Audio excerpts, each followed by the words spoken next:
नुक्ता नज़र ले लेते हैं इसके ऊपर, बिकॉज वो ज़्यादा वैलिड होगा। साबिक सेक्रेटरी इलेक्शन कमीशन। अच्छा कंवर साहब, आपके वक्त का बहुत शुक्रिया। सर इस वक्त सारी सिचुएशन जो है ना वो बड़ी तजब्जुब का शिकार है कि जी सुन्नी इत्तेहाद काउंसिल जो है वो पार्लिमानी पार्टी नहीं है, जिसको ज्वाइन कर चुके हैं PTI वाले, और मखसूस नशिस्तों का बहुत ज़्यादा मसला जो है वो क्रिएट हुआ है, उनको मिलेंगी या फिर बाकी जमातें जो हैं वो दावेदार हो रही हैं उन तमाम मखसूस नशिस्तों की। तो सर ये मसला कैसे हल होगा, इसका सलूशन है क्या आईनी कानूनी तौर पर? इलेक्शन कमीशन पाकिस्तान ने जो फैसला करना होगा जी, वो उन्होंने माजी की रवायत, माजी के फैसले को मद्देनजर रख के फैसला करना होगा। जबकि माजी में 2019 में बलोचिस्तान अवामी पार्टी को इलेक्शन कमीशन पाकिस्तान के उस वक्त के कमीशन ने, जिसके सरबराह सरदार रजा साहब थे, उन्होंने 3 सीटें बलोचिस्तान अवामी पार्टी को दे दी थी। अच्छा। उन्होंने अब ये देखना है कि वो वही सेम केस है जो इस वक्त सुन्नी इत्तेहाद कौंसिल का मामला आ रहा है। तो इलेक्शन के पाकिस्तान ने वही फैसला देखते हुए फैसला करेगा। अगर फैसला इलेक्शन के पाकिस्तान ना भी किया तो सुप्रीम कोर्ट ऑफ पाकिस्तान जो है इसके बारे में अहम जजमेंट देगी और तवक्को की जाती है कि सुन्नी इत्तेहाद कौंसिल को नशिस्तें मिल जाएंगी। अच्छा। क्योंकि पाकिस्तान की बहुत बड़ी एक आज़ाद अराकीन इसमें शमूलियत इख्तियार की हुई है, चारों सूबों की नुमाइंदगी।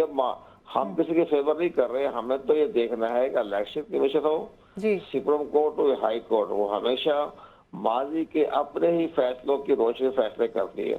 जब माजी में ये जो इलेक्शन कमीशन पाकिस्तान 3 नशिस्तें दे चुका है एक पार्टी को, तो उसी बुनियाद पर इनके हक में फैसला आने की तवक्को है।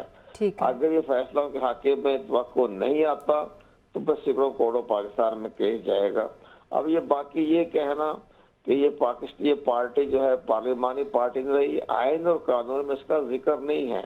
इलेक्शन कमीशन पाकिस्तान के रिकॉर्ड के मुताबिक और सेक्शन 215 209 के तहत सुन्नी इत्तेहाद कौंसिल पाकिस्तान में रजिस्टर्ड पार्टी है 8-10 साल से। अब ये जरूरी नहीं है कि पार्लिमानी पार्टी बन गई है जब तमाम के तमाम अरकान जो है उसमें शामिल हो गए। तो सर ये बताइएगा, PTI रजिस्टर्ड जमात नहीं है, अगर PTI के नाम से वो आना चाहे? सैंपल नहीं है, PTI का नाम तो उसमें नहीं आएगा, ये सुन्नी इत्तेहाद कौंसिल की पार्टी कराएगी ना। ये सुन्नी इत्तेहाद कौंसिल के मेंबर जो अरकान में शामिल हो गए हैं। नहीं, आपने कहा ना कि क्योंकि रजिस्टर्ड जमात है सुन्नी इत्तेहाद कौंसिल, तो रजिस्टर्ड जमात, तो मेरे पूछने का मकसद था रजिस्टर्ड जमात तो PTI भी है इलेक्शन कमीशन में। नहीं, वो जमात तो है रजिस्टर्ड पार्टी, आप सही फरमा रहे हैं, लेकिन उसका सिंबल वापस ले लिया गया इंट्रा पार्टी इलेक्शन ना होने की वजह से।